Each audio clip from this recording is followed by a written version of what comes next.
क्या कारण है कि विश्वासघाती बहुत सुख से रहते हैं?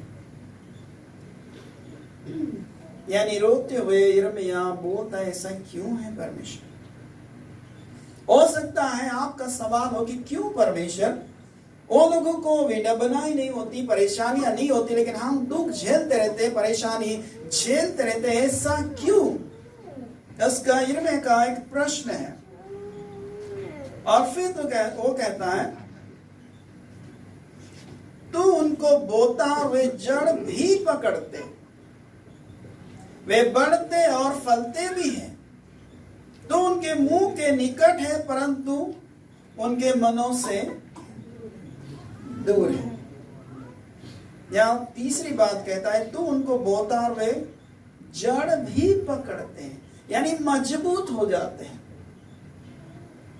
हालेलुया। कई बार आपका दिल में ये प्रश्न होगा कि परमेश्वर से क्यों?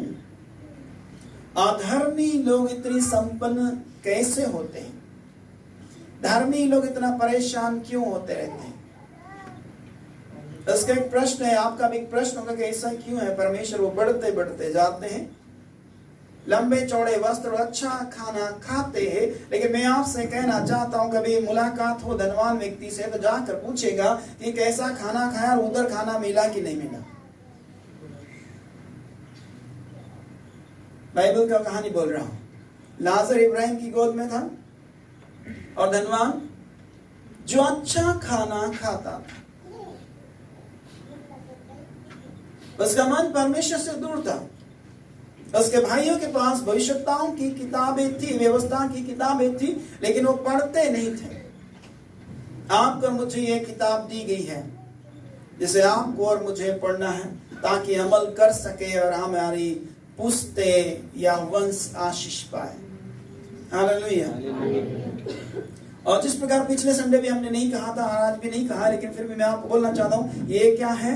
ये मेरी बाइबल है। ये जो कहती मैं वो कर सकता हूँ, ये जो कहती मेरे पास वो मेरे पास है। और आज मुझे परमेश्वर का वचन सुनाया जा रहा और मैं वैसे ही नहीं रहूंगा, लेकिन बदल जाऊंगा और परमेश्वर की महिमा करूंगा। हालेलुया। तो यहाँ पर वही कहा गया है कि परमेश्वर क्यों वो पनपते रहते हैं, क्यों वो बढ़ते रहते। लेकिन भजनकार लिखता है परमेश्वर ने उनको फिसलने वाले स्थान पर रखा है। कहाँ रखा है?